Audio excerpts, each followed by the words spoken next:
जैसा कि आप सब लोगों को पता है कि वेस्टीज ने अपनी वेब सीरीज को लॉन्च किया, वेस्टीज यंग प्रेन्योर्स, परिश्रम से पहचान तक। दोस्तों, हमने अब तक 15 यूथ आइकॉन्स की कहानी को, उनकी जिंदगी में जितनी कठिनाइयां उन्होंने झेली, जीवन में उतार चढ़ाव और ना जाने क्या क्या सहन किया, उसके बारे में बताया। पर इंपॉर्टेंट यह है कि हार ना मानकर अपने उद्देश्य पर डटे रहने और उस सपने को पूरा किया जो वो चाहते थे। दोस्तों, आइए देखते हैं एक बार फिर से उन सभी सफलता की कहानियों को जिन्होंने हमें, आपको और हमसे जुड़ने वाले सभी लोगों को प्रेरणा दी। दोस्तों, आप भी वेस्टीज यंग प्रेन्योर का हिस्सा बनके अपनी कहानी दुनिया को बता सकते हैं।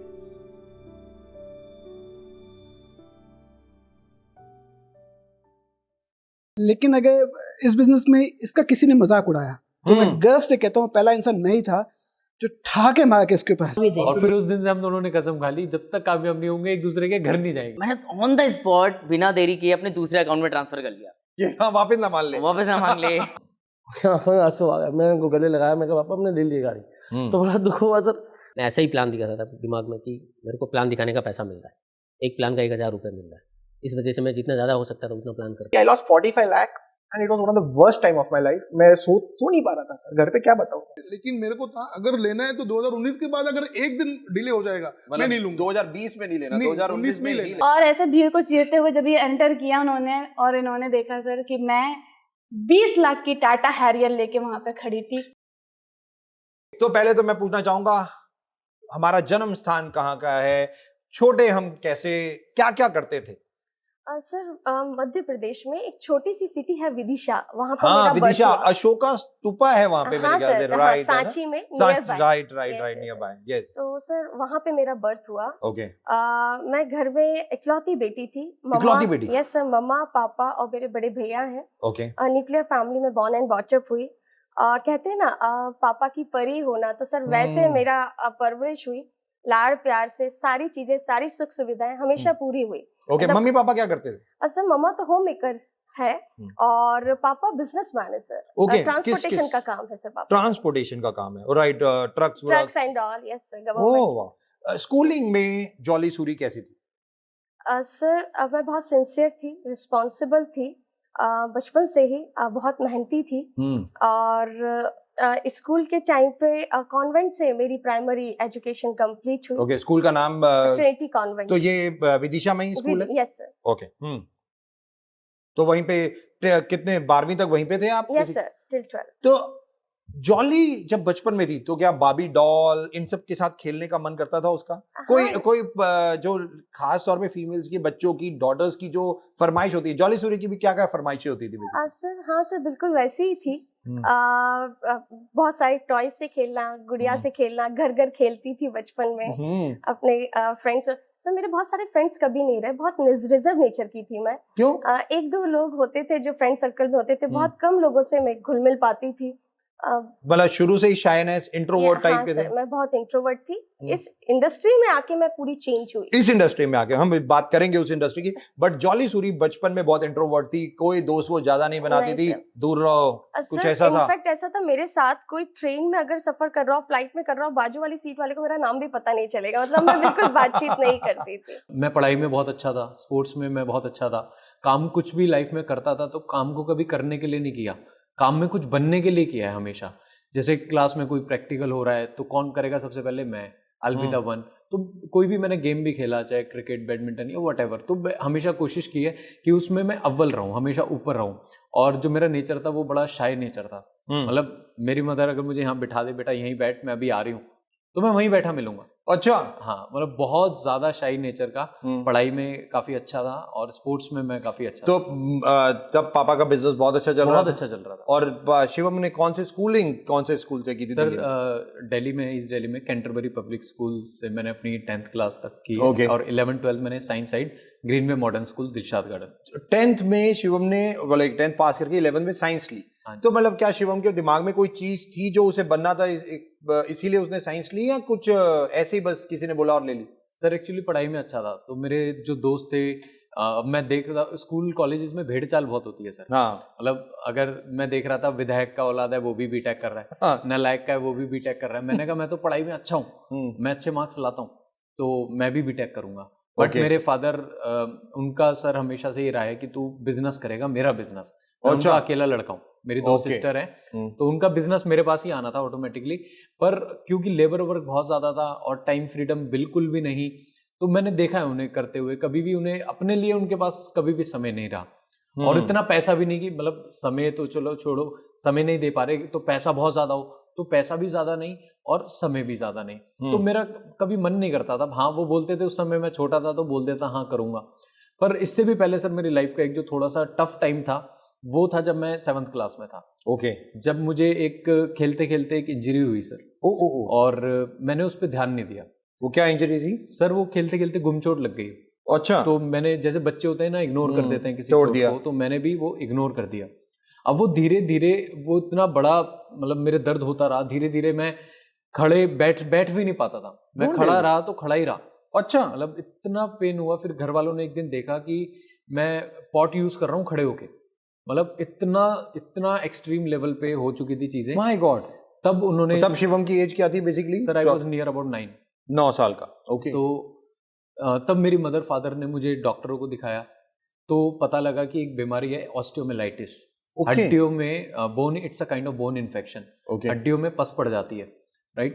तो दिल्ली के एम्स हो या फोर्टिस हो या हर हॉस्पिटल के बड़े डॉक्टर्स ने बोल दिया था ये लड़का चल नहीं पाएगा, आप देर हो गए, आपको काफी लेट हो गया। My God. पूरी, क्योंकि मेरी बोन पूरी लेग में सर इन्फेक्शन फैल चुका था। पूरी लेग में? पूरी लेग में। और उन्होंने बोल दिया था कि लास्ट चीज की इसे व्हील चेयर दी जाएगी, he will not be able to walk any more. और that was the hardest time for me, for my family. और but there was a doctor in Ghaziabad, doctor Mishra. अच्छा। उन्होंने, बट ये जब ये हुआ तो मतलब तब जब पेन होता था, मतलब ये पता चल गया था ये किस वजह से हुई है, क्या हुआ, ये भी नहीं पता चला आज तक कि क्यों हुआ गया था ये? नहीं सर, डॉक्टर ने बोला कि वही है, आपने इग्नोर कर दिया। आपको जब लगी, अंदर चोट लगी, अंदर मांस फटा, राइट, या जो भी हुआ, वो आपने उस पर ध्यान नहीं दिया, तुरंत उसको क्योर नहीं किया। राइट। तो वो बढ़ते बढ़ते उसने बड़ी बीमारी का रूप ले लिया। ओके। तो बहुत चेकअप, टेस्ट, मतलब क्या नहीं, मतलब मेरा बचपन सर, मैंने, बच्चे इतने रोटियां नहीं खाते, इतना खाना नहीं खाते जितनी मैंने दवाइयां खाई हैं। 1 साल I was on a bed 9वीं रेस्ट। क्लास से ये प्रॉब्लम, 9 साल के थे हाँ जब जी, आप ये प्रॉब्लम शुरू हुई, और 1 साल पूरे बेड रेस्ट पे? 1 साल में बेड से हिला नहीं सर। मैं My कह रहा हूँ, मैं God. हिला नहीं, मैंने सब कुछ बेड पे किया 1 साल। डॉक्टर मिश्रा थे सर गाजियाबाद के, उन्होंने ये बोला था कि मैं कोशिश कर सकता हूँ कि ये लड़का चल जाए, ऑपरेशन होगा, मैं कोशिश कर सकता हूँ, but I am not sure. अच्छा। उन्होंने बोल दिया I am not sure. Okay. क्योंकि अगर कुछ वर्स्ट केस होता है तो फिर हमें टांग ही काटनी पड़ेगी। My God. इतना सीरियस सर वो हो गया था। 1 साल तक सर मैं पूरी तरह से डिप्रेस था। डिप्रेस क्यों थे? मतलब क्या हुआ था जो डिप्रेशन में चले गए थे? सर डिप्रेशन में इसलिए था कि लाइफ में करना बहुत कुछ है, और करना जरूरी नहीं, एक तरह से मजबूरी थी। मुझे आज भी याद है उस टाइम पे बस ये था कि सर कैसे भी करके कुछ भी करूं, पैसे चाहिए। मुझे आज भी याद है सर उस टाइम पे मैं साथ ही साथ में मेडिकल की भी स्टडी कर रहा था, क्योंकि घर वालों का कहना था डॉक्टर बनना है बेटे को बड़े होके। तो ठीक है, मैं भी भेड़ चाल में चल गया, कोचिंग भी पढ़ाता था, मेडिकल की स्टडी भी करता था। फिर था कि नहीं यार, पैसे चाहिए, पैसे चाहिए, पैसे चाहिए। सर हमारे यहाँ लक्ष्मी नगर है, और लक्ष्मी नगर में मेट्रो पिलर पे ना बड़े बड़े पोस्टर लगे रहते थे, रोजाना कमाए 400 से 800 रुपए। तो पैसे दिख रहे थे 400 से 800 रुपए, कैलकुलेशन अगर एक दिन का 500 तो 15,000, ओ माय गॉड, जिंदगी सेट। तो मैं ढूंढते डांटते कैसे भी करके वहाँ पहुंचा, तो मुझे मालूम चला कि वहाँ पे एक वेटर की जॉब थी वो, और 5 स्टार में आपको वेटर की जॉब मिलेगी। उसके लिए भी कुछ वो सर्विस, कुछ चार्जेस मांग रहे थे, वो मेरे पास पैसे थे नहीं। तो फाइनली उन्होंने फिर मना कर दिया। फिर मैं, हमारे ईडीएम मॉल है, ईडीएम मॉल के मैकडी में मैं गया इंटरव्यू के लिए। फिर वहाँ से भी मैं रिजेक्ट हो गया मैकडोनल्ड में। या मैकडोनल्ड में। और एंड देन फिर सर वो न्यूज़पेपर आता था तो वहाँ पे फ्रंट पेज पे ही एक था वीवो हेल्थ केयर टाइप का कि 100% प्लेसमेंट गारंटी। अच्छा, ओके। तो मैं खुश हो गया, मैंने कहा अब तो नौकरी पक्की है, पक्की है। अब दो जगह पैसे से आ रिजेक्ट जाएंगे। हो चुका, वेटर भी नहीं बनने दिया, मैकडोनल्ड में भी नौकरी नहीं मिली, अब तो मिल जाएगी। अब तो मिल जाएगी। फिर मैं वहाँ पे गया तो उन्होंने कहा कि ये कुछ कोर्सेज हैं, अगर आप इनको कर लेते हो इसके बाद आपकी 100% प्लेसमेंट है, किसी हॉस्पिटल में आपकी प्लेसमेंट हो जाएगी। तो मैंने कहा इसमें ऐसा कौन सा कोर्स है जिसमें सबसे ज्यादा सैलरी मिलती है? उन्होंने कहा डीटी का कोर्स करते हैं, डायलिसिस टेक्नीशियन का, तो बहुत अच्छा स्कोप है इसका। डायलिसिस टेक्नीशियन का कोर्स कर। हाँ, ओके। मैंने कहा ठीक है, कोर्स से तो कोई लेना देना था नहीं, अपने को तो पैसे चाहिए थे। राइट। मैंने कहा ठीक है। तो मुझे आज भी याद है सर कैसे कैसे थोड़े बहुत पैसे इकट्ठे करे मैंने और मैं गया, but still inner voice allow नहीं कर रही थी। मतलब ऐसा लग रहा था कि यार तू कर क्या रहा है, करना क्या है, जाना कहाँ है, सपने बहुत बड़े बड़े हैं, बहुत बड़ी बड़ी चाहत है, और कैसे होगा ऐसे। तो मैंने सर 2 महीना किया, फिर मैंने बीच में ड्रॉप कर दिया उसको भी। तो टेक्नीशियन का कोर्स भी छोड़ दिया? वो भी छोड़ दिया मैंने। उसकी फीस भर दी थी बट वो छोड़ दिया? हाँ, छोड़ दिया। बट और मैं 1 साल तक मैं ऐसे ही घूम रहा था, कभी पार्कों में बैठता था, कभी लाइब्रेरी चला जाता था, कभी कहीं बस। वीरेंद्र ने साइंस से पास आउट किया था, 78% मार्क्स पीसीएम बी में आए थे उसके बाद भी उसको कुछ नहीं दिख रहा था कि मुझे कहाँ जाना है, कुछ नहीं। डायलिसिस टेक्नीशियन, पैसा कमाना चाहता था बस। वीरेंद्र का एक लक्ष्य था, मुझे पैसा कमाना है और बहुत ज्यादा कमाना है, दैट्स ऑल। बट ये कैसे कमाना है ये पता नहीं, बिल्कुल नहीं पता। किसने मदद की, किसने डायरेक्शन दी, क्या हुआ जो था? और ये 1 साल वीरेंद्र को ये नहीं लगा मैं कोई उसके कजन्स हैं, कोई उनके आपके रिश्तेदार, कोई आपको समझाएं, या कोचिंग में काउंसलिंग सेशंस होते हैं वहां जाऊं वहां सीखूं, कुछ ऐसा नहीं लगा वीरेंद्र को? नहीं सर, इस 1 साल में मैंने कोशिश तो बहुत करी जानने की, और मैंने YouTube पे बहुत सर्च किया how to choose our career को कैसे पहचाने। तो बहुत सारे स्पीकर को सुनता था, उनका कहना था अपने अंदर की आवाज पहचानो अंदर। मैंने कहा भाई कहाँ से निकलेगी, कब आएगी, ये कैसे पहचानूं अंदर की आवाज, और मुझे लाइफ में करना क्या है, फिर अपने पैशन ढूंढो। मतलब मैं हौच-पौच था। बट कॉलेज ये नहीं लगा चलो मैं बीएससी कर लेता हूँ? नहीं सर, नो डाउट सोसाइटी में तो एक यही कल्चर था कि आफ्टर 12th ग्रेजुएशन कर लो। राइट सर, मैंने ना इग्नू एक यूनिवर्सिटी है, ओपन यूनिवर्सिटी, तो फैमिली का बहुत प्रेशर रहा कि अब क्या करेगा, क्या कर रहा है। लोग पूछते हैं कि तुम्हारा लड़का करता क्या है, क्या बताएं उनको। तो उनको शांत करने के लिए मैंने ओपन यूनिवर्सिटी में करस्पॉन्डेंस ले लिया कोर्स। राइट, वो एडमिशन करा लिया। राइट। और ऐसा एडमिशन कौन से कोर्स में कराया था? बीएससी में ही सर। बीएससी में। ओके। तो एडमिशन करा लिया सर, और बुक्स भी लेकर आ गया मैं। अच्छा, फैमिली के चल लड़का कुछ तो कर रहा है, कुछ कर रहा है, दिल को तसल्ली। लेकिन मुझे पता था कि मैं कुछ नहीं कर रहा हूँ। तो मैं सर वही भटक रहा था, क्योंकि मतलब ये मेरी चॉइस नहीं थी, बट सोसाइटी को खुश रखने के लिए, फैमिली को खुश रखने के लिए कि मैं चलता रहूँ आगे, ताकि इनकी तरफ से कोई प्रेशर ना रहे, ऐसा कोई बर्डन ना रहे। और मैं 1 साल तक सर मैं इसी तरह ढूंढता रहा, परेशान रहा, और वो 1 साल शायद मेरे लिए शब्दों में बयां करना बहुत ही मुश्किल होगा अभी। तो सर वहाँ मैं डिसाइड कर चुका था कि मेरी तो स्टडी गई, मैं पढ़ ही नहीं पाऊंगा। पापा के पास जाऊंगा, मुझे पता पापा का आंसर क्या है। ट्रू, 8,000 कमा रहे हैं तो 13,000 कहाँ से दे देंगे? सिंपल सी बात है।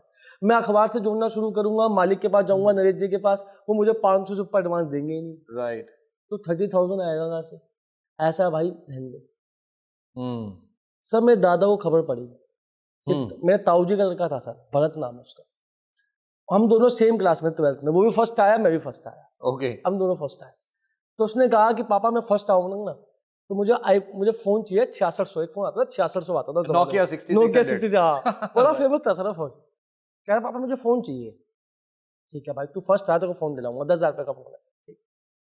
अब उनको ताऊ जी को खबर पड़ी कि तरुण भी फर्स्ट आ गया, तो इस बात पे दादा ने पूरे मेरठ में लड्डू बंटवाए कि मेरे दोनों बोर्ड तो फर्स्ट आए हैं। अब ताऊ जी को पता चला कि इसका सबसे बढ़िया कॉलेज में एडमिशन आ गया। अच्छा। अब मैं बताया ताऊ जी को, मम्मी से बात कुछ हुई होगी कि हम तो पढ़ा नहीं रही जी, पैसे तो है नहीं हमारे पास। उन्होंने कहा कैसे नहीं पढ़ेगा ये? तो उन्होंने भरत को मना कर दिया कि इसको पैसे नहीं दूंगा फोन के लिए, इसकी फीस भरूंगा, ये आगे पढ़ेगा। और सर वो बिना मुझे बताए मुझे कॉल करते हैं ताऊ जी कि भाई कहाँ है तू? मैं कहा मैं तो घर पे हूँ। क्या कॉलेज पहुँच? कॉलेज पहुँच क्या मतलब? क्या तू पहुँच, मैं आ रहा हूँ। और सर खालसा में पहुँचे, वो उन्होंने मेरी फीस भरी सर, और कहा तू पढ़ेगा। मैं बड़ा उनका धन्यवाद करता हूँ। तो ताऊ जी ने फीस भरी और तरुण कॉलेज एडमिशन पहुंच लिया गए। सर, मैं एडमिशन लिया और बस पास बनवाया सर मैंने। 75 रुपये का बस पास बनता था और खाने को पैसे तो है नहीं सर, वो 50 रुपये होते थे, मैं गुजारा करता था। और पूरे कॉलेज में सर मेरे पास सर 2 शर्ट थी बस, पूरे कॉलेज से मेरे पास, मतलब मैं कपड़े नहीं थे मेरे पास, 2 शर्ट थी, एक पहनता था एक धोता था, एक पहनता था एक धोता था। ऐसा सब मैं लाइफ जीता था उस जमाने में। एक ही पैंट थी, 2-3 पैंटें हुआ करती थी, जूते भी नहीं थे।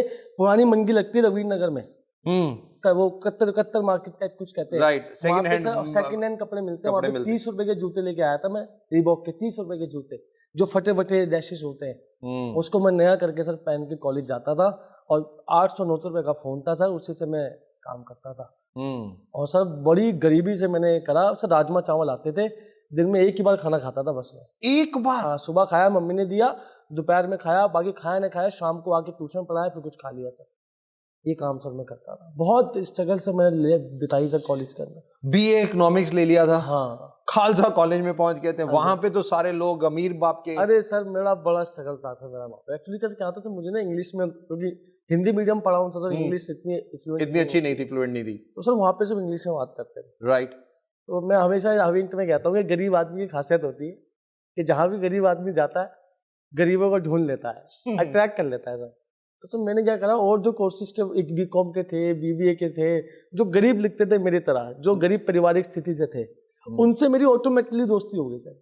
मेरा कहना है जिंदगी में कि जैसे आप होते हो ना, वैसे लोग आपके साथ रहते हैं। तो फिर मेरा पढ़ाई में दिमाग नहीं लगता था, मैं फिर ज़्यादा शरारती माइंडसेट में हो गया कि मतलब शरारती मतलब ऐसा कुछ गलत भी नहीं करता था, लेकिन स्कूल नहीं जाता था, मतलब बच्चों को दूसरों को भी लेके जाता था मैं तालाब में तैरने के लिए या दूसरी एक्टिविटीज, क्रिकेट तो खुद भी नहीं पढ़ता था और दूसरों को भी नहीं पढ़ने देता था। 2-4 जनों का हमारा ऐसा था ग्रुप, तो हम इस तरीके बट मतलब दिमाग में ही आता था कि भाई मेरी सिस्टर्स नहीं पढ़ रही या हमारे पास मनी कंस्ट्रेंट है, पापा पढ़ा नहीं पा रहे, जो भी प्रॉब्लम फाइनेंशियल है, तो रमा का मूड खुद ही पढ़ाई से हटता चला जा रहा था और शरारत की तरफ चलता जा रहा था, या मतलब कुछ और चीजें? नहीं, मुझे वो घर में वही दिखता था। और फिर मैंने एक दिन सोचा कि यार पापा पैसा डाल रहे हैं बहुत, मतलब मैं मैथ्स में बहुत वीक था, तो मेरा मैथ्स में ट्यूशन करवाया और मैं ट्यूशन के लिए जाता था, तो पापा बीच में काम करते थे, रास्ते में बीच में काम करते थे। और उनको देखता था मैं, दोस्तों के साथ ही जाता था, उनको देखते थे फटी बनियान में, मतलब वो पत्थर का काम करते थे। मुझे लगा कि कुछ मुझे पढ़ना नहीं है, कुछ करना पड़ेगा ताकि पापा की हेल्प करूँ, क्योंकि पापा बहुत मतलब कुछ कर नहीं पा रहे थे, वही पत्थर तोड़ते थे, तो कोई ऑप्शन ही नहीं था दूसरा, कोई ऑप्शन ही नहीं था, गांव की लाइफ थी बेसिकली। और रमा मन ये सोच रहा था कि उसे कुछ करना है, उसे पैसा कमाना है, उसको अपने फैमिली को सपोर्ट करना है, कुछ ऐसा रमा उस वक्त सोचता था। मैं सोचता था, लेकिन मैं एलिजिबल भी नहीं था, इतना बड़ा भी नहीं था। कितनी एज कितनी थी उस वक्त रमा की जब 7th 8th में? हाँ 10th, तो कितनी वही 8-10 साल का था। 8-10 साल का था। तो कभी ऐसा लगता था जब छोटे थे, मम्मी पापा का हाथ बटाओ, कुछ करो, कुछ ऐसा? हाँ, मैं करता था, बिल्कुल करता क्या रमा क्या करता था? मैं बैच को सराहने के लिए लेके जाता था स्कूल में, 7 का जब स्कूल रहता था, 12 बजे घर पे आ जाता था। तो फिर मैं जाता था बैच सराहने के लिए तालाब के उधर, और हमारे वहाँ पर भैंसों को चराने ले गए, पानी पिलाने ले गए, घुमाते रहे। थोड़ा बड़ा हुआ तो भैंस का दूध भी निकालता था, मैंने लगभग 3-4 साल तक भैंस का दूध भी निकाला है। दूध निकालता था और जितना हो सकता था मैं हेल्प करता था पापा के। 10वीं जब पास की, 10वीं में आया, तभी एक बहुत ही इंसिडेंट हो गया हमारे साथ में। जब मेरे पापा मेरे गांव से काम पे जाते थे और रोज़ उनका घाई हो जाता था कि सुबह उठ के दूध भी निकालना होता था, सुबह मैं नहीं निकाल पाता था, शाम को निकालता था। हाँ, मम्मी का इतना ये नहीं होता था, दूध निकालने में जमता नहीं था, तो पापा के लिए सुबह सुबह बहुत घाई हो जाता था। कभी ब्रेकफास्ट स्किप हो जाता था, मतलब दौड़ते दौड़ते रनिंग खाना हो जाता था, मतलब ऐसे ही होता था। तो एक बार जा रहे थे और नारलई के पहले तालाब आता है, और तालाब के उधर, तालाब की वो जो रहती हैं बाउंड्री, उसके ऊपर से गाय थी या गधा था, लड़ते लड़ते आ रहे थे और पापा को कुचल दिया। तो साइकिल के नीचे पैर आया, फ्रैक्चर हो गया।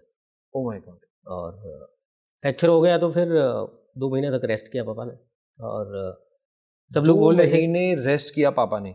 तो पापा को तो दिहाड़ी मिलती थी 120 रुपए के आसपास। तो जब वो पापा घर पे थे और 2 महीने रेस्ट किया, तो घर परिवार में पैसे कहाँ?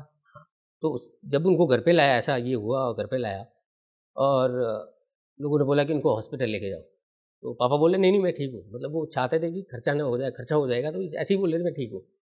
और वही देसी इलाज ही किया घर पे, तो ज़्यादा टाइम लग गया।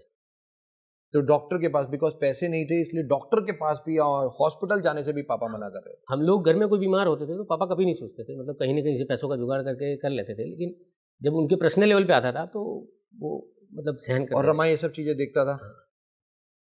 तो मुझे सहन नहीं होता था। और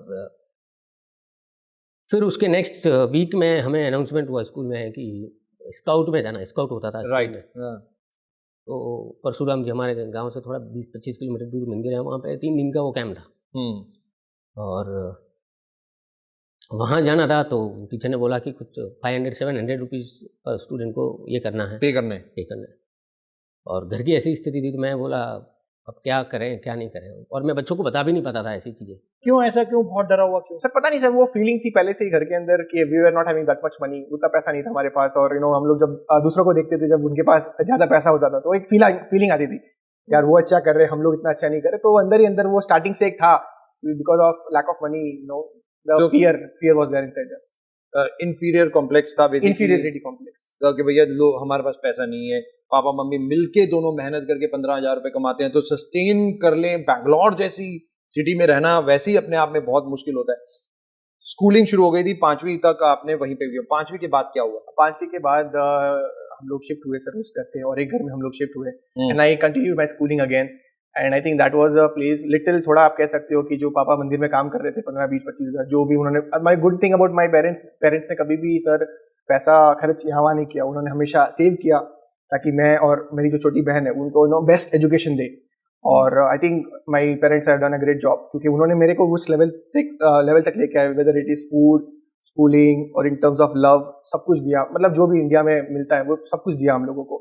आई थिंक स्कूल अच्छा मेरे को पढ़ाया सर। तो मम्मा ने जब छोड़ा था, लाइक कहते हैं मदर एज ऑब्वियसली मदर, पहली बार आप भी बड़े हो तो मम्मा मदर बनी, राइट, और आपको छोड़ के जब वापस बैंगलोर गई और आप नानी के साथ 2 साल रहे बेसिकली। सो मम्मा फोन करती रहती थी, कुछ याद है क्या होता था उस वक्त या बिल्कुल कुछ नहीं? मतलब मेरे को याद है कि मैं, मतलब financial background was not that great, तो मेरी अटैचमेंट मम्मी से ज्यादा नानी से हो गई थी। तो मैं मम्मी को भूल गया था, कौन मम्मी, राइट। वो 2 साल का था, पता नहीं था who was taking care of me was my नानी। और नानी जब मेरे को आज याद है 2 साल के बाद जब मम्मी लेने आई थी तो मैं बोला मेरे को नहीं आना, मैं हैप्पी हूँ विलेज के अंदर ही। तब तक वो दुनिया नहीं देखी थी बैंगलोर के अंदर, सो नानीज affection was too much. But when I came to Bangalore, जब मैं बैंगलोर आया पहली बार, थिंग्स स्टार्टेड ग्रोइंग। मेरे को पहली बार सिटी में रहना मतलब अच्छा नहीं लगता था, धीरे धीरे फिर लगने लगा। आई स्टार्टेड मतलब मैं कंफर्टेबल हुआ धीरे धीरे। एंड जब मैं अपने पेरेंट्स को देखता था इतनी मेहनत करते थे, I was feeling very bad. पापा कितने बजे सुबह जाते थे आते थे? पापा का best part about my father is वो आज भी सर बहुत जल्दी उठे, हर दिन जल्दी उठते, मतलब 7-6 o'clock उनका मिनिमम होता है। वो 5 बजे सर मंदिर में जाते थे, और 5 बजे सुबह 5 बजे। तो चंदन घिसने का काम होता है सर हमारे जो मतलब हम लोग ब्राह्मण है, तो जो टिक्की लगी होती है वो चंदन की होती है, तो उसको फ्रेश बनाना पड़ता है हर दिन। 5 बजे जैन टेम्पल में जाके उनको हर दिन 2-3 घंटे का चंदन घिसने का काम होता था fix. And he used to come back at 12 o'clock और जस्ट 2-3 hours के लिए, and again he has to go back to the temple for the aarti. अच्छा, फिर उनको दोबारा आरती के लिए जाना होता था। और वापस वो कब आते थे उसके बाद? वो सर आरती के लिए जाते थे 9 बजे रात को, वापस आ जाते 9:30 बजे तक। ओके। और मम्मा जो कहीं जाती थी सिलाई के लिए या मतलब घर बैठी सिलाई का काम करती थी? सारे लोग जो आसपास के थे उनके जो भी कपड़े सिलने होते थे। राइट। 5th तक कुशाल पहुंच चुका था। 6th से ऑनवर्ड क्या हुआ? 6th के ऑनवर्ड सर अगेन मेरी हाई स्कूल वहाँ पे शुरू होती है 7th-8th से। एंड वहाँ पे थोड़ा स्टेबिलिटी आया लाइफ के अंदर, मतलब फ्रॉम अ लिटिल बैकग्राउंड हम लोग थोड़ा ऊपर आए। मतलब now I could see that हम लोग अच्छा तो नहीं कह सकता जो आज है, बट थोड़ा सुकून मिला कि यार अभी यहाँ से मेरे को पढ़ाई अच्छा करना है। I started focusing on my studies के। मैंने ऐसा क्या हुआ कुशाल की जिंदगी में जो कुशाल को ये दिखने लगा कि उसे फोकस हो जाना चाहिए या पढ़ाई और ज्यादा एजुकेशन में काम करना सर चाहिए? मैं जब 6th में था तो जो मेरे अड़ोस पड़ोस के लोग थे वो सारे जॉब क्लास के थे, और मैं उनको देख रहा था, वो उनके जॉब के फर्स्ट ईयर्स में थे वो, और मेरे को लाइफ में कोई डायरेक्शन नहीं था। ओब्वियसली आप लोग डायरेक्शन लेस होते हो जब तक आप किसी को देखो नहीं, and once you see someone आपको डायरेक्शन मिलता है। तो मेरे को जो डायरेक्शन मिला था मेरे भाइयों से मिला था, और मैंने सोचा कि मैं पढ़ाई करूंगा 6th से लेके जो भी अपनी आगे की पढ़ाई होगी, and I would get a good job, get a good life, get a good wife. That was my plan. Get a good life, good job, good wife. Yes, केवल 3 चीजें थी, दैट्स ऑल। तो ये गुड का मतलब क्या था? कुशाल को ये पता था तब तक कि गुड का मतलब क्या है? जो मेरे को देखो सर, हम लोग जहाँ रहते हैं वही परिस्थिति में एडजस्ट कर लेते हैं, दैट्स द बिगेस्ट प्रॉब्लम। और हमारे यहाँ पे इंडिया में सबसे बड़ी प्रॉब्लम है 50,000 is considered as a very big thing.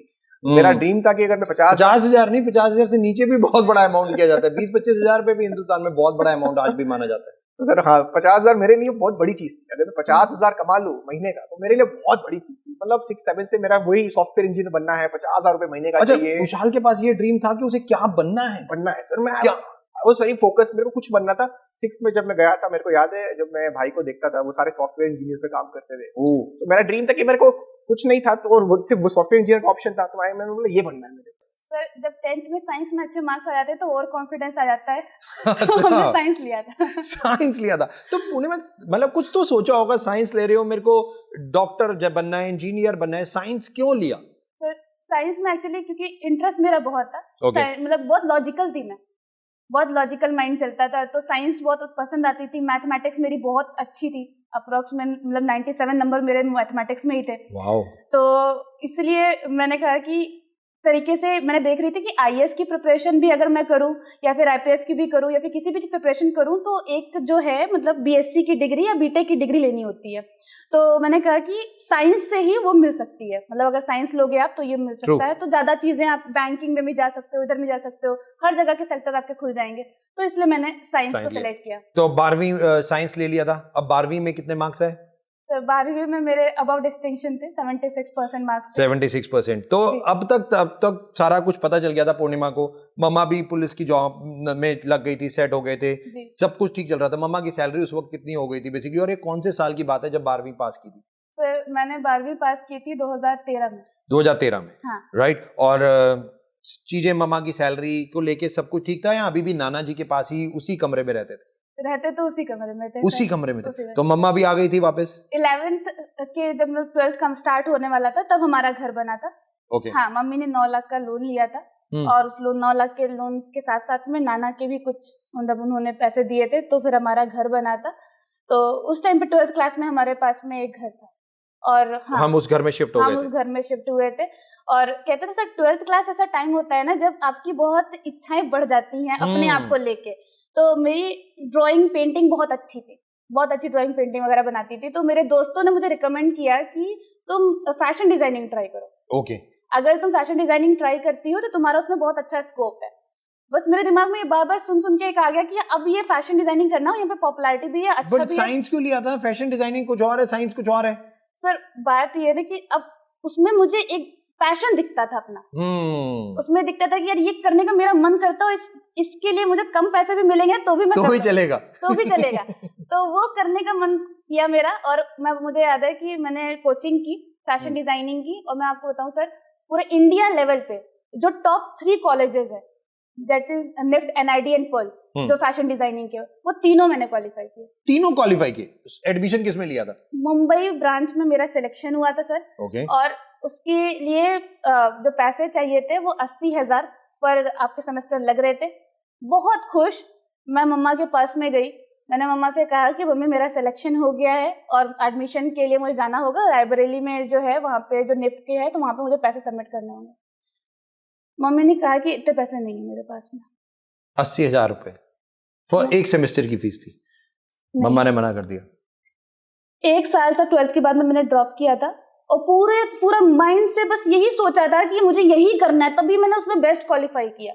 क्योंकि एक बार मेरे अंदर एक चीज है सर कि मैं जब जो चीज जिद कर ली ना, मैंने ठान ली, वो मैं करके ही रहती हूँ। तब तक कुछ भी मतलब शांतन की लाइफ में बस सब कुछ नॉर्मल चल रहा था। सिंपल जैसे नॉर्मल एक लाइफ चलती है, बस कुछ नहीं। स्ट्रगल ऐसी कोई थी नहीं। जो कॉलेज स्कूल हो गया, कॉलेज हो गया, अब तो जॉब भी मिल गई, प्लेसमेंट, तो कॉलेज जॉब में बैठ गए। जॉब कैसी चल रही? सर मैं हमेशा से बहुत एंथुसियास्टिक रहा हूँ और आज भी हूँ।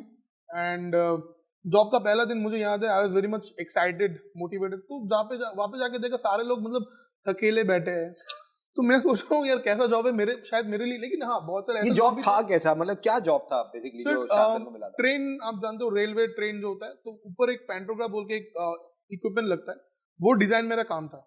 अच्छा, पहले 3 महीना हम मैनेजमेंट ट्रेनिंग थे, अलग अलग department, quality assurance, quality control, purchase, marketing, HR, finance, सब हो गया, प्रोडक्शन, सबको आपको एक हफ्ते देखना है। फिर मेरे को इंडक्शन प्रोसेस के बाद I got the design department, तो वहाँ पे मेरे को पैंटोग्राफ डिजाइन करना होता था, हाई रिच पैंटोग्राफ जो कि ट्रेन के ऊपर लगता है, अलग अलग पूरा रेलवे जो इंडियन रेलवे है वो हमारे कस्टमर थे, हमारी कंपनी के कस्टमर थे, सो आई टू डिजाइन द डिफरेंट पैंटोग्राफ्स, वही था हमारा काम। ओके, और ये काम अब शुरू हो चुका था? जी जी। तो शांतन को मजा आ रहा था? जी मजा आ रहा था, क्योंकि इंजीनियर बनने का सपना था और आज वही कोर इंजीनियरिंग डिपार्टमेंट में काम कर रहा हूँ, मजा तो आ रहा था। हाँ, लेकिन कुछ चीज थी जो कि सैलरी वैलरी बहुत अच्छी थी? हाँ 30,000 मतलब काट वाट के 29,000 ऐसा कुछ आ रहा था। अब हाँ। शांतन उस वक्त एज कितनी थी शांतन की जब? 22 साल में कॉलेज पास होके इंजीनियर बन के जॉब लग गई थी और 30,000 रुपए की जॉब, राइट? और ये ईयर कौन सा था? 2012 में 30,000 रुपए कमाना इज लाइक गुड अमाउंट। हाँ, तो शांतन मतलब अब नेक्स्ट मम्मी पापा ने कुछ बोलना शुरू किया, अब तो जॉब भी लग गई, इंजीनियर भी बन गए, अब शादी वादी कुछ ऐसा? हाँ, उस टाइम पे मेरी गर्लफ्रेंड हुआ करती थी, तो ऐसा सीन था कि 2017 में 2017 में शादी हो जाएगा, घर वर पक्का हो चुका था सब कुछ, simple life was good, not great but good. तो सबका यही था कि आगे थोड़ा स्टडीज और कर लो, एमबीए या फिर एमटेक कर लो, या फिर जीआरई दे दो, बाहर चले जाओ पढ़ाई करने के लिए, 2 साल पढ़ाई करके आ जाओ और अच्छा आप ऐड कर सकते हो अपने प्रोफाइल में कि आपका वो हो गया, ये हो गया। वही था, ऐसा करके। तो शांतन ने और पढ़ाई करने की कोशिश की कि भाई हमें और पढ़ाई करना? जी सर, कैट जीआरई दोनों का प्रिपरेशन मैंने शुरू किया था।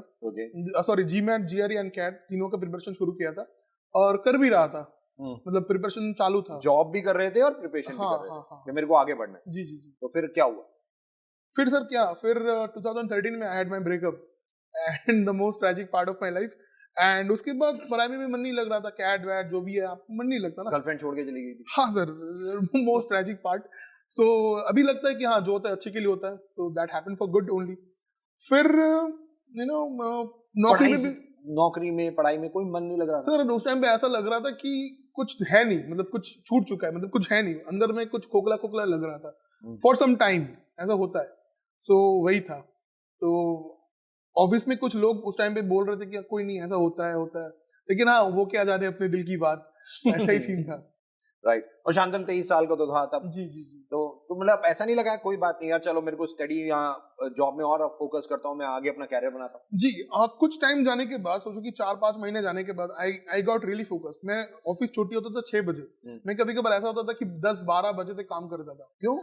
कुछ तो घर जाके क्या करूं, पर आई मीन मन नहीं लगेगा। अभी कुछ काम में फोकस करूंगा, काम में आगे बढ़ूंगा, जिंदगी में आगे बढ़ूंगा, तो बाकी होता रहेगा। तो मतलब सुबह 9:30 बजे ऑफिस लगता था? 9 बजे ऑफिस था। 9 बजे ऑफिस था और रात को 10 बजे तक, शाम तक 10-12 बजे तक भी 10-12 बजे तक काम करते? जी जी। कोई पर्सनल लाइफ नहीं, सब नहीं, ऐसा कुछ नहीं। सर मेरे को कोई करेक्ट रिस्पांस नहीं मिल रहा, कोई रिस्पांस नहीं सर। 15 दिन तक तो कोई ज्वाइनिंग नहीं थी। एक भाभी की ज्वाइनिंग लगा के बैठी थी और सामान उनको पहुंचवा दिए थे। कोई ज्वाइनिंग नहीं मिली। 15 दिन। कितने लोगों तो फोन करके बातचीत हो चुकी थी 15-20 दिनों में? सर मैंने तकरीबन 30-40 लोगों से बात की। 30-40 लोगों? मेरा बेटे को जब प्ले स्कूल छोड़ने जाती थी, वहाँ की टीचर्स जल्दी चली जाती थी लेने के लिए कि वहाँ पे जो लोग आएंगे उनसे मैं बातचीत करूंगी। सर मैंने बहुत लोगों से बात किया, पर रिस्पांस नहीं आया। मैं इनसे लड़ने लगी। मैंने इनको बोला कि आपने अपने फ्रेंड सर्कल में मना कर दिया, सामान लेना सबसे अच्छा आसान वही है। और सपने में भी यही था कि यार इतने सारे लोग फ्रेंड सर्कल है, लोगों को चौपी तो चेंज करनी है। कहते घर वालों को सबसे आखिरी में बताएंगे, पहले बाहर निखर के आओ। तो पहले अपने आप को बाहर प्रूव करो, उसके बाद घर में आएंगे। तो उसके बाद मैंने बोला ठीक है, अब मैं विदिशा जाना चाहती हूँ। तो इन्होंने बोला ठीक है, ये मुझे लेके गए, छोड़ के आए। और विदिशा में भाभी को मैं ऑलरेडी सब बता चुकी थी और आने के पहले में भी मैंने बताया था, बात कर लेना किस किस से मिलना और अपन को सबसे मिलना है। और भाभी आपकी आईडी टॉप पे लगी हुई है, मैं जहाँ पहुंचूंगी आप भी पहुंच जाओगे। तो और मैंने कहा भैया को बिल्कुल मत बताना। तो क्योंकि भैया तो पहले से ही रॉबी लाए, तो वो तो मना ही कर देगा और उसकी बात को टाल नहीं पाऊंगी। तो घर में सिर्फ मम्मी को पता था, पापा भैया को इस बारे में नहीं पता था। मैं और मेरी भाभी रोज घर से निकल जाते। अच्छा। मॉर्निंग में जल्दी सब काम वाम निपटा के, सारे बच्चे घर पे, उनके भी 2 बच्चे और मेरा भी एक बेटा, वो घर पे, और हम दोनों निकल जाते। सर हम लोगों ने, क्योंकि मुझे पता था यही माध्यम है विदिशा जहां से मैं बिजनेस को बिल्ड कर सकती हूँ। और वहां पे मेरे कॉन्टेक्ट्स बहुत, मेरी जो फ्रेंड नहीं है उनकी मम्मियां वगैरह वहां पर है, सबसे मैं मिलूंगी। वहां पे कोई रोक टोक नहीं, भैया पापा को कुछ पता ही नहीं, किसी को कुछ पता चलना नहीं। तो मैं सर एक एक करके सबसे मिली और सर मुझे फिर रिजल्ट आना शुरू हो गए।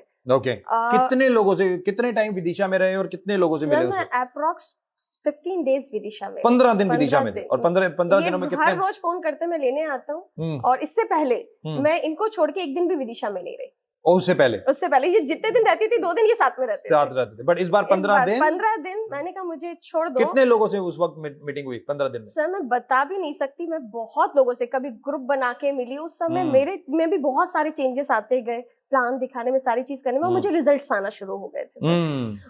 रिजल्ट्स कुछ इस तरीके से, कई लोग कंज्यूमर बनने को तैयार हो गए। पूरे मंथ में मैंने तकरीबन 4 से 5 ज्वाइनिंग लगा ली थी। पूरे एक महीने में 4 से 5? हाँ सर। दोस्तों सबसे पहले if there is a will there is a way. लोग एक्सक्यूजेस ढूंढते हैं, जॉली सॉल्यूशंस ढूंढ रही थी। जॉली जो बहुत शाय नेचर की थी, वो नेटवर्क बनाना शुरू कर रही थी, वो मंदिर जाना शुरू कर चुकी थी, सोसाइटी में बात करना शुरू कर चुकी थी, पति को छोड़ के विदिशा 15 दिन जाना शुरू कर चुकी थी, रह रही थी वहां पे। उसकी फ्रेंड्स जिनकी शादियां बाहर हो चुकी थी, उनकी मदर्स या उनकी फैमिली वालों से ढूंढ रही थी, उनके पास जाके वेस्टीज के बारे में बता रही थी। अगर आप सोचो, अगर आप चाहो तो क्या नहीं हो सकता। और यही एक मिसाल जॉली ने इस बिजनेस में जब कदम रखा तो पेश की। जॉली, अब उनकी फैमिली 4-5 ज्वाइनिंग, पहले महीने का चेक कितना आया? सर पहले महीने का चेक 657 रुपए का, 657 रुपीज। 657 रुपीज का जब चेक आया, विशाल को दिखाया? सर उस समय मेरा है ना बैंक डिटेल भी नहीं लगा हुआ था, तो चेक घर पे आया था। अच्छा ओके, तो बैंक डिटेल भी नहीं थी, घर आया था, चेक आया था। राइट। तो वो जब घर चेक आया था, मैंने इनको बिल्कुल नहीं बताया था। नहीं बताया, लेकिन कोई से बहुत गलती हो ही जाती, चोर जब चोरी करता है वो गलती छूट जाती है। तो सामने रख दिया, वो है ना डाइनिंग टेबल पे रखा, छूट गया। तो इन्होंने बड़े प्रेम से उसे खोला और खोल के बोलते, why are jolly great, telephone का बिल लेके आए सर पीछे से। कहते 12, उस समय सर जियो वाली स्कीम नहीं थी, कहते 1200 रुपए का बिल है जॉली, कौन से पार्ट का पेमेंट करूं?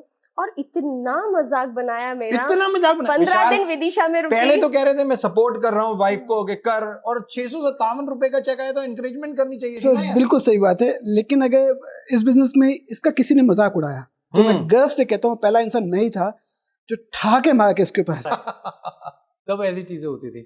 मुझे याद है मैं सर दुष्यंत जी के भी घर जाता था शुरू में, हम दोनों। तो मैं एक दिन उनके घर गया बाइक पे लेने कि चल ITO चल रहे हैं। तो उनकी मम्मी ने मुझे बुलाया, शिवम आजा, दुष्यंत नहा रहा है अभी। ठीक है, मैंने आंटी आज रूअफ़ज़ा वगैरह पिलाएंगी।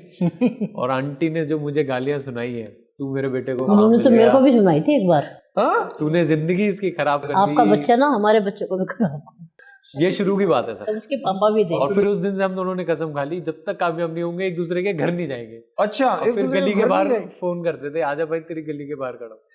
तो उनके साथ भी मेरे साथ भी थोड़ा टफ टाइम था, but yes he was the one जो शुरू से लेके आज तक मेरे साथ रहे। मैंने उसे विश्वास दिलाया, रास्ता खोज देंगे या रास्ता खोद देंगे, एक काम कर देंगे तो साथ रहे, दोनों मिलके बहुत बड़ा हो जाए।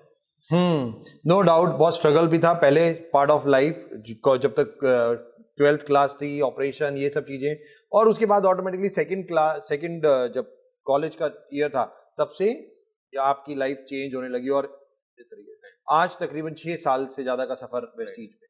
ये 6 साल का सफर कैसे देखते हो एक यूथ के माध्यम से? क्योंकि कॉलेज में थे आप, कॉलेज में मैं कहता हूं हमेशा 3rd ईयर में होता है तो एक बहुत बड़ा क्वेश्चन मार्क होता है कि क्या करना है नेक्स्ट, पता नहीं होता, राइट। और ये शो ऑब्वियसली आपको पता है पूरे वर्ल्ड में लोग देख रहे।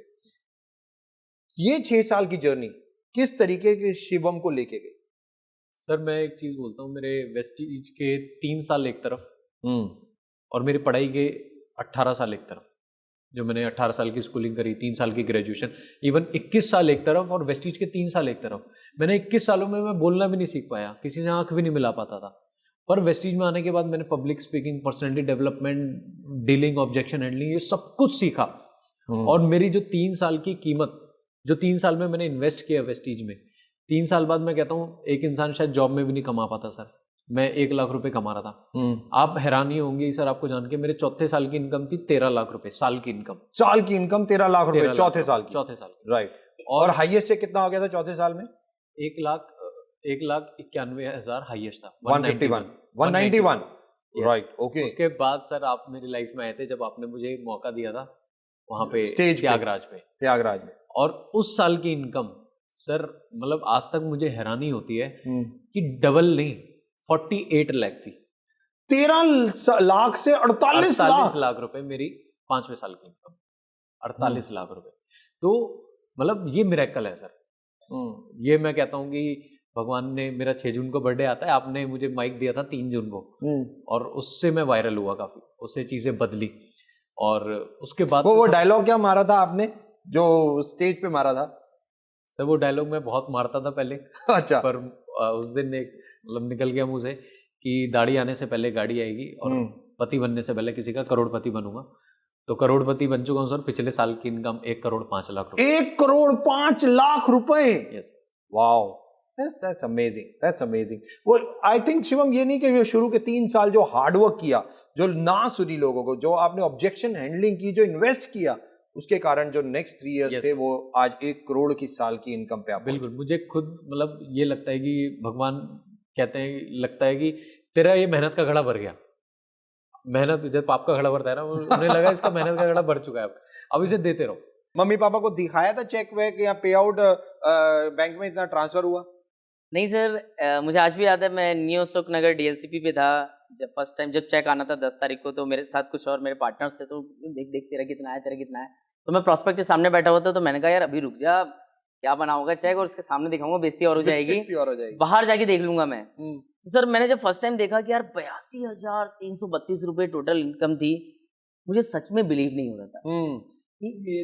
गलती हो गई है, किसी और के मेरे पास आ गया। राइट, एग्जैक्टली सर, ऐसे ही था। और मुझे आज भी याद है जब मेरे अकाउंट में क्रेडिट हुआ वो अमाउंट 73,548 रुपए, वो टीडीएस और ट्रेवल फंड डिडक्ट होके, तो मैंने ऑन द स्पॉट बिना देरी किए अपने दूसरे अकाउंट में ट्रांसफर कर लिया। ये वापस ना मान ले, वापस ना मांग ले। राइट, पहला चेक 82,000 रुपीज का वीरेंद्र का आ चुका था। अब थोड़ा फेथ बढ़ना शुरू हो चुका था, सिस्टम काम करना शुरू कर चुके थे। सेकंड मंथ कितना चेक आया? सर फर्स्ट मंथ का जब चेक आया तो बहुत सारे लोगों ने कहा अरे तुक्के तुक्के में आ गए, तुक्के तुक्के में आ गए। राइट, एब्सोल्युटली, लोग ये कहते हैं अरे ये तो चांद चुक आ गया, अभी तो शुरुआत है, हो सकता है भाई भी आगे आगे देखो होता है क्या। राइट, शुरू में सबके आ जाते हैं, तो मेरे अंदर भी था, क्या पता बात सच हो सकता है ना। हाँ, कि तुक्के तुक्के में आ गया हो एक बार ये चीजें। बट सर मेरे दूसरे महीने का जो चेक था, नो डाउट मेरा कन्विक्शन लेवल और बढ़ा था, ट्रस्ट लेवल और ज्यादा बढ़ गया था कि नहीं अब तो करना है, दुनिया की कोई ताकत नहीं रोक सकती। जस्ट लाइक सर एक भूखे शेर को एक बार बस दिख जाए कि बस अब यहाँ से कुछ किया जा सकता है। तो सर सेकंड मंथ का जो चेक था वो 1,29,578 रुपीज। 1,29,578। एक्सीलेंट। जर्नी कैसे बढ़ रही थी? तीसरे महीने, छठे महीने, 1 साल के बाद वीरेंद्र का चेक कितना हो गया था? सर मैं 1 साल में करीब 3.5 लाख रुपए की इनकम तक। 3.5 लाख रुपए में फर्स्ट ईयर, जस्ट 21 साल की उम्र, जस्ट साइंस बैकग्राउंड, कॉलेज अभी भी चल रहा है, चल ही रहा है अभी भी चल रहा है, और वीरेंद्र बिल्कुल सीरियस नहीं है। राइट, और डायरेक्ट सेलिंग में आ चुके, 2 साल फ्लॉप शो हो चुका, 3.5 लाख के कर्जे में जा चुका, बट वेस्टीज में एक टर्निंग पॉइंट, और आज 1 साल में तकरीबन 3.5 लाख रुपए कमाए, और अब तकरीबन 2 साल से ज्यादा का सफर हुआ है, थोड़ा सा 2 साल वेस्टीज में हो चुके। राइट, हाईएस्ट इनकम आज वेस्टीज से कितनी आ चुकी है? सर 9,78,000। 9,78,000 रुपीज जस्ट 2 साल में। वीरेंद्र ने कभी सोचा था कि ये 2 साल में मैं इस लेवल पे पहुंच सकता हूं कि तकरीबन 10 लाख रुपए 1 महीने में मैं कमा लूंगा? सर देखिए, जो सोच बनती है, बिलीफ सिस्टम बनता है, वो हमारे रेफरेंसेस और हमारे एक्सपीरियंस है। तो मेरा एक्सपीरियंस इतना नेगेटिव था इंडस्ट्री को लेके कि इस तरह की तो भावना बहुत दूर तक थी, मतलब सोच में भी नहीं आती थी कभी कुछ ऐसा होगा। बस इसी सोच के साथ आए थे कि कैसे भी करके 10, 12, 15 हजार रुपए आ जाए, राइट, ताकि जिंदगी चलती रहे। पहला साल बीत चुका था, दूसरे साल 2017 से 2018 इनकम कितनी हो चुकी थी और लेवल क्या हो? पहले साल 17,000 रुपये इनकम थी, और अगले साल थी 1,70,000। 1,70,000 अप्रैल में 70,000। मैम जब 1,70,000 रुपए पे अप्रैल आप अप्रैल का, अच्छा आपको महीना भी याद है, इतना चेक आया? मम्मी को पता है, मुझे सब कुछ पता है। तो कैसे एक एज अ मदर आपको क्या फीलिंग होती? बहुत खुशी है, प्रसाद मैंने चढ़ाया भगवान जी को, धन्यवाद किया। अच्छा, जब 50,000 रुपए का चेक आया तब पहले बताओ तो क्या हुआ था? जब इतना नहीं था, जब दिन ने इतना बताया ही नहीं था मेरे को, जब 1 लाख कम का बताता था घर में, बताता ही नहीं था मेरे को कि मैं मम्मी इतना लगा आया। रहता था। काम में। मैं ना असल में क्या, मैं कभी इससे पूछती नहीं तेरा कितना चेक आया, आज तक नहीं पूछा मैंने। ओके मैं नहीं पूछती, ये खुद बताता है अपने मुंह से कभी कभी। ओके। मैंने तो कभी नहीं पूछा इससे, तो बेटा तू कितना कमाता है, कितना तेरा चेक आ रहा है। तो 1,70,000 रुपए का जब चेक आया तो एज अब इसलिए मदर, मुझे बताया। और मदर से ज्यादा अब इसके फादर, हाँ, उनको कैसा लगता था? वो तो प्राउड करते थे, इस पे बहुत खुश होते थे। उनको था विश्वास कि मेरा बच्चा कुछ कर जाएगा, बहुत खुश हुए थे। पहले तो ये करता नहीं था ना, तो बोलते थे छोड़ इसको ना क्या है, नौकरी कर ले, ये क्या फालतू के काम करता है, ये क्यों लगा हुआ है, इसको हटाए, कौन सा तेरे को पैसे ला के दे रहा है। राइट। तो उसको बोले ये काम छोड़े ये सारा। मेरे को विश्वास था नहीं, मैंने कहा नहीं कर रहा है करने दो, तुम क्यों परेशान करते हो, बच्चा बोल कर रहा है करने दो। उनको ये लगता है जॉब करे अपना कमाए, ये फालतू के काम छोड़े, ये बेकार के काम है। हाँ, ये सामान पैसे लगाना किसी के, तो उनको भी लगता था क्यों पैसे किसी के लगवाए हम। जब से वेस्टी करा, जब 1 लाख का आया, फिर ये गाड़ी ली इसने, अपने पापा को लेके गया, तो उनको और ज्यादा प्रॉब्लम। गाड़ी तरुण कौन सी गाड़ी ली थी? और मैंने ब्रेजा ली थी। ओके, कितने की थी वो, और कौन से साल टाइम? सर वो 2019 में ली थी मैंने। 2019 हाँ, मेरी गाड़ी को अभी 2.5-3 साल हो चुके हैं। राइट। और मुझे याद है सर, मेरे पापा 28 साल से साइकिल चलाते थे। 28 साल से साइकिल थी सर, वो 28 साल साइकिल चलाई उन्होंने। और सर जब मैं पहली बार गाड़ी लेने गया, मुझे याद है वो दिन, मैंने पापा को बोला, मैं कहा भाई चलो मैं गाड़ी ले रहा हूँ। तो कह रहा यार तू मजाक मत कर।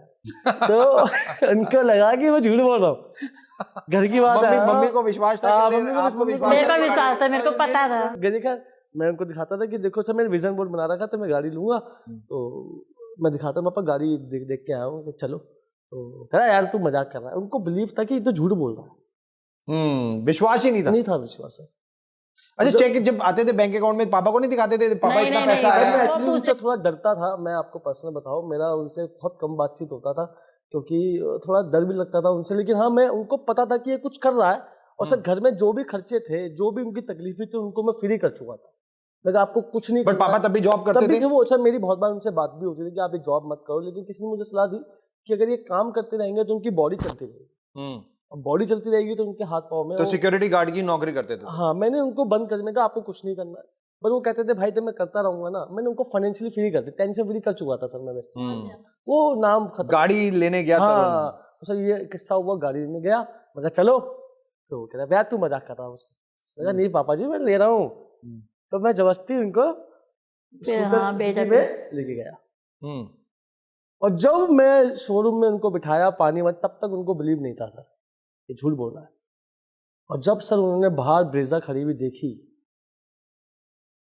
और मुझे साइन करवाने को आया, तो वो रोने लग गए सर वहां पर। आंसू आ गया, मैंने उनको गले लगाया, मैं कहा पापा हमने ले ली गाड़ी। तो बड़ा दुख हुआ सर उनको देख के।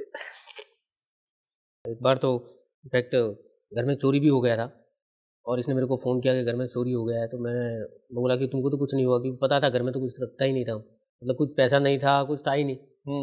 और ये नीचे गई थी और चोर घर के अंदर घुस गया था। फिर ये वापस कुछ भूल गई थी, लेने के लिए गई तो चोरी कर रहा था, जिसने बाहर से बंद कर दिया, मतलब उसको पकड़ लिया था। और ऐसी परिस्थिति थी, फिर भी मतलब मैं रिस्क लेके 2-3 दिन बाहर रहता था। तो मेरे दिमाग में रहता था कि पीछे क्या होगा, लेकिन हमेशा ऊपर देख के देखता, भगवान तू मुझे देख रहा है। मैं 3 बजे घर पे मतलब आता था, कैसे कैसे आता था मुझे पता है। मैं बहुत बार रेलवे स्टेशन पे सोया, वहाँ पे रात को 1 बजे ट्रेन बंद हो जाती है, तो रेलवे स्टेशन पे सो जाते थे। रेलवे स्टेशन पे सो जाते? हाँ, रेलवे स्टेशन पे सो जाते थे। और सुबह 9 बजे 7 बजे, सुबह 5 बजे शुरू होती हैं, तो फिर नींद खुलती तो जल्दी जाते थे। ऐसा मेरे साथ मतलब बहुत बार हुआ कि मैं रेलवे स्टेशन पे सोया। और मेरा एक कमिटमेंट भी था, 3 बजे आने का मतलब ये था हमारा कि मैं घर से निकलता था तो एक कमिटमेंट करके निकलता था कि अगर मैं आज 5 प्लान नहीं हुआ मैं घर पे नहीं आऊँगा। 5 प्लान नहीं हुआ? हाँ, जब तक 5 प्लान नहीं हुआ तब तक घर पे नहीं आऊँगा। और फिर मैं दीवा आ जाता था, और समझो 1 प्लान हुआ, 2 प्लान हुआ, तो फिर मैं रेलवे स्टेशन पे इधर उधर घूम के वहाँ पे प्लान करता था। 1 बज जाती थी, 2 बज जाती थी, फिर घर पे जाता था, जब तक 5 मतलब मेरा पूरा नहीं हुआ। रेलवे स्टेशन पे लोगों को बिठा के प्लान देते थे? यस, रेलवे स्टेशन पे मतलब जहाँ मौका पे भी कोई मिल जाए, मिला। सोशल मीडिया पे भी ज़्यादा काम किया हम लोगों ने वो टाइम पे, लेकिन ये था कि हाँ 5 प्लान कुछ भी हो जाए, सेल्फ पनिशमेंट था कि जब तक मैं घर पे नहीं जाऊँगा। Self punishment? यस, मैं 2 प्लान 3 प्लान, और अपने आप के मतलब ऐसे कि माइंडसेट बनाया था। रात को 3 बजे जब घर पहुंचते थे तो खाना कैसे, क्या मिलता था, क्या होता था? रात को 3 वाइफ बजे को जगाते थे, कहते थे खाना बना, गरम खाना है, या कैसा होता? रात को 3 बजे जाता था तो मैं खुद बहुत मतलब ये सोचता था, क्योंकि आजू बाजू वाले डिस्टर्ब होते थे। और फिर देखता था उनको, बच्चों को देखता था, वाइफ को देखता था, ये आधी नींद में है। और आज मेरी वजह से मतलब आराम से सो रहे हैं, कल कुछ भगवान अगर कुछ हो गया उनकी लाइफ क्या होगी। और मेरे को वो एनर्जी मिलती थी कि कुछ करें। अपने आप से ये करता था कि अरे मेरे को 1000, मैं ऐसा ही प्लान दिखाता था दिमाग में कि मेरे को प्लान दिखाने का पैसा मिल रहा है, एक प्लान का 1000 रुपये मिल रहा है। इस वजह से मैं जितना ज़्यादा हो सकता था उतना प्लान करता था। अच्छा, अपने दिमाग को ये बोलते थे आपको एक प्लान दिखाने का 1000 रुपया मिल रहा है, इसलिए मैं ज़्यादा से ज़्यादा प्लान दिखाऊंगा। और उससे मेरे को बहुत मतलब मैंने ऐसा कैलकुलेशन भी किया था, जैसे अभी भी बताऊँ तो, कि समझो मैंने अब तक 1000 प्लान दिखाया है और अब तक की मेरी प्रेस्टीज की जो इनकम हुई है उसको अगर 1000 प्लान से डिवाइड करें तो पर प्लान की कॉस्ट आती है 15,000 रुपये। पर प्लान की कॉस्ट आती है 15,000 रुपए। हाँ, तो मुझे लगा कि यार ये अगर पहले ही कोई सोच ले कि मेरे को एक प्लान दिखाने का 10,000 मिलेगा 15,000, तो सोचो कितना प्लान दिखा सकते हैं। और मैंने वो टाइम पे कैलकुलेशन नहीं किया था, लेकिन मैंने सोचा कि मेरी 14,000 इनकम तक मैंने इतने प्लान दिखाए हैं, 50,000 की इनकम तक इतना टोटल इनकम इतनी हुई है, तो पर प्लान का मेरा 1,000 रुपये पड़ा। तीसरे महीने के चेक ब्राउन डायरेक्टर बन गए थे 14,500। चौथे, पांचवें, छठे महीने क्या हुआ? उसके बाद 1 साल तक, पहले साल फिर सर जैसे ही 19,000 का चेक आया, नोटबंदी आ गई। नोटबंदी, हाँ, ओके। तो फिर भी चेक मेरा नोटबंदी में भी 16,000 का चेक आया। 16,000 का चेक आया, बिकॉज बट इंडिया में पूरा प्रॉब्लम हो गया था, बिजनेस हाँ, बंद हो गए सब थे, क्या, बहुत ज्यादा प्रॉब्लम हुई थी। हाँ, लेकिन फिर भी मतलब पैसा आया, मतलब मुझे तो लगा कि काफ़ी धंधे बंद हो गए हैं और फिर भी 16,000 रुपये आया, मतलब सरप्राइज हो गया।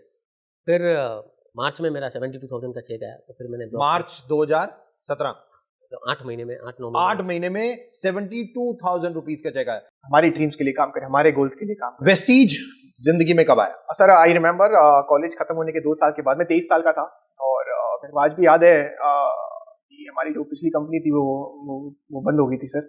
और मैं गूगल पे गया और I typed India's number 1 network marketing company and with God's grace I got Vestige marketing private limited. मेरे एक अपलाइन थे इलियास अहमद, उन्होंने बोला दिल्ली चल के आते हैं। और आज भी याद है सर, पहले मुलाकात आपके साथ ही हुई थी और आपको मैंने इतने सवाल पूछे थे आई स्टिल रिमेम्बर, और आपने हर एक सवालों को इतना शानदार तरीके से जवाब, मतलब मैं फिदा हो गया था कॉलेज, आई मीन ये ऑफिस के ऊपर, स्पेशली आपके ऊपर। और आपने मेरे को हाथ में 2-3 प्रोडक्ट्स पकड़ाए थे। 6 साल हमने जो नेटवर्क मार्केटिंग की थी बिना प्रोडक्ट के की, कोई प्रोडक्ट ही नहीं था वहां पे 6 साल। हम लोग वी वर जस्ट सेलिंग हवा। बट जब व्हेन आई मेट यू, मेरे को पता चला डायरेक्ट सेलिंग क्या होती है, इसमें प्रोडक्ट्स क्या होते हैं, इसके अंदर ऑफिसेस कितना इंपॉर्टेंट रोल प्ले करता है। एंड आई थिंक वहां से मेरी वेस्टीज की जर्नी शुरुआत हुई थी। और ये कौन सा मंथ और ईयर था? मई का महीना था और वहां से आई थिंक 2019 मई से ये जर्नी शुरू हुई। पर कुछ प्रॉब्लम तो तभी हो गई 2020 में, लॉकडाउन। तो ऑब्वियसली केवल 6-8 महीने ही मिले जब ऑफलाइन बिजनेस किया। तो जब ये जर्नी शुरू हुई, ऑब्वियसली आपको 6 साल का एक्सपीरियंस था, बट हवा बेचने का एक्सपीरियंस था जैसा आपने बताया, और यहाँ पे प्रोडक्ट बेचने थे, तो शुरुआत कैसी रही? सर मेरी लाइफ में एक इंसिडेंट हुआ था, अगर वो नहीं होता तो मैं आज यहाँ पे इस सीट पे नहीं बैठा होता। मैं आपको बताना चाहूंगा वो चीज़ क्या है, मैंने बहुत सारे लोगों को शेयर नहीं की है। सर मई महीना था और अप्रैल महीने में याद है मेरे को, मेरी लाइफ में 4 बैड इंसिडेंट्स हुए थे। मैंने अपनी पिछली कंपनी छोड़ दी थी, मैं एक नई कंपनी में ज्वाइन करूँ, मेरे को दूर दूर तक पता नहीं क्या करना है प्रोडक्ट सेलिंग के बारे में। तीसरी, मेरे ग्रैंडफादर की डेथ हो गई थी। और चौथा, आप बिलीव नहीं करोगे सर, मैं 23 साल का था। लोगों का अगर मान लो 23 साल की उम्र में 45,000 का नुकसान होता है तो लोग शायद बोलना बंद कर देते हैं। अगर 4.5 का नुकसान होता है वो शेयर छोड़ देते हैं। मेरा सर 23 साल की उम्र में, कैश की बात करो, 45 लाख रुपए का नुकसान हुआ था। 45 लाख रुपए का? 23 ईयर्स। बट आप तो उस कंपनी में इतने अच्छा कमा रहे थे, सब कुछ, तो 45 लाख रुपए का नुकसान? 6 साल में 45 लाख की सेविंग्स की थी मैंने, और 45 लाख मैंने गोल्ड में लगाए थे, शेयर्स में। 45 लाख मैंने लगाए तो रातों रात पता चलता है वो एक बड़ा सा स्कैम हो गया था। और there was a 2100 crore scam in Bangalore, जिसके अंदर मेरा 45 लाख का नुकसान था। नुकसान ये मतलब डर इस बात का नहीं था कि 45 लाख गए, डर इस बात का था, घर पे क्या बताऊंगा, क्योंकि इन लोगों के लिए 45 रुपए भी बहुत इंपॉर्टेंट होते हैं। मेरे को पता था मैं कमा लूंगा, कोई बड़ी बात। पापा मम्मी को बताया कि 45 लाख रुपए ऐसे? अब तक नहीं बताया था। मई का महीना था, अब मैं घर गया, मैंने बताया नहीं। लकी का पता नहीं कहाँ से इनको न्यूज से पता चला। न्यूज, इन्होंने न्यूज रात को देखते न्यूज चैनल में देखा कि भाई ये तो खुशहाल ने इन्वेस्ट कर रखा था पैसा। अच्छा, ये पता था कि आपने इन्वेस्ट कर रखा था। और उस टाइम पे मम्मी घर में नहीं थी, राजस्थान थी। Okay, we were devastated sir, right, we were all were like finished.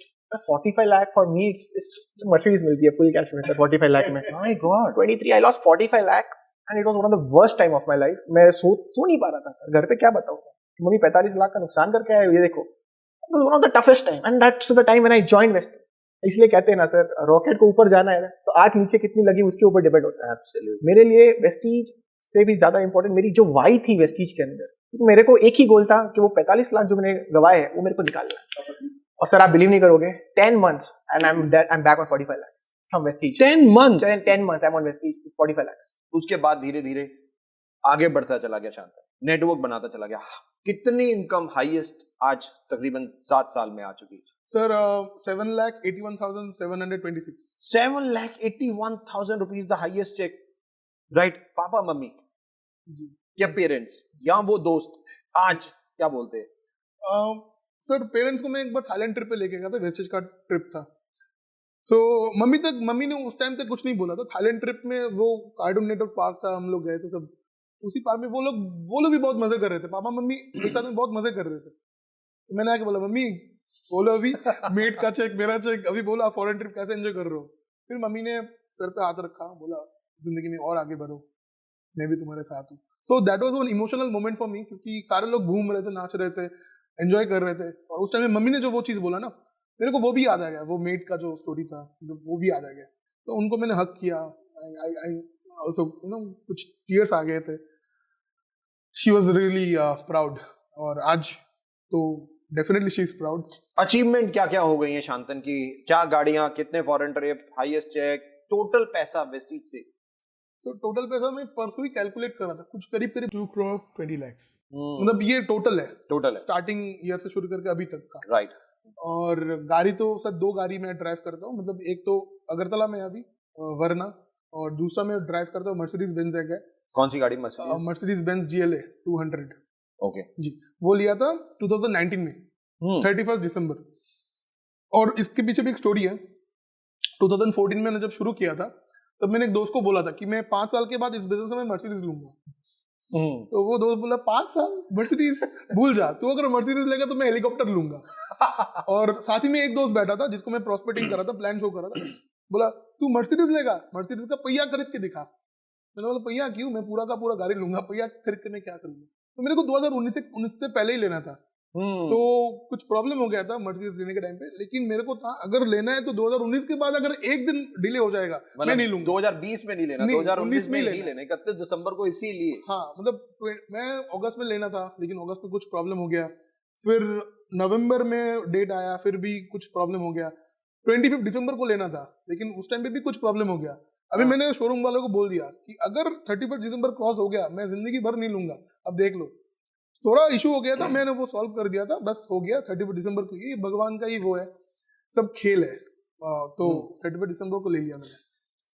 Shantanu, no doubt obviously ये सब चीजें, कितने फॉरेन ट्रिप्स अब तक शांतन हुआ है, जब एक ठप्पा नहीं लगा था, और अब कितने ठप्पे लग चुके? तो अभी 16 ठप्पे लग चुके हैं। 16 कंट्रीज शांतन ट्रैवल कर चुका है। सबसे बड़ा अचीवमेंट तो मेरा था कि जैसे मम्मी तैयार होती थी तो ये पहले ऑटो वगैरह पकड़ती थी, लेकिन इन्होंने एक ऐसा, मैं इनको स्कूटी पे लेके जा रही थी और इनको ऑफिस छोड़ने बहुत तेज धूप थी, तो उन्होंने एक गाड़ी को देख के बोला कि एक दिन देखना मेरा बेटा गाड़ी चला रहा होगा और मैं ऐसे शांत से बैठी होंगी। दिमाग में सेट हो गया। और इन्होंने तो बोला था बेटा तो बेटा तो मैं हूं ना। Oh good. बेटा तो मानने के ऊपर है ना सर, मैंने मान लिया कि मैं बेटा हूँ तो मान लिया। Very right. बेटा कैसे उनके उस वक्त उनके लिए बेटा मतलब जिम्मेदारी को जो उठा सके, ट्रू, और कौन उठा सकता था? Absolutely right. तो मैंने कहा कि मम्मी का बर्थडे था और इनको पता नहीं था कि क्या आने वाली है, क्या होने वाला है, कुछ नहीं। जो ऑफिस की ड्रेस में थी, मैंने मम्मी को बुलाया कि मम्मी आज तुम यहाँ पे नहीं आओगी तो मैं घर नहीं आऊंगी। और ये जब वहाँ पे आई तो वहाँ पे पूरी भीड़ थी इकट्ठा, और भीड़ में सब लोग बोल रहे थे पुणे माम की मम्मी आई है, पुणे माम की मम्मी आई है। और ऐसे भीड़ को चीरते हुए जब ये एंटर किया उन्होंने, और इन्होंने देखा सर कि मैं 20 लाख की टाटा हैरियर लेके वहाँ पे खड़ी थी। 20 लाख रुपए की? मैम 20 लाख रुपए की बेटी ने गिफ्ट किया जन्मदिन पे आपको गाड़ी?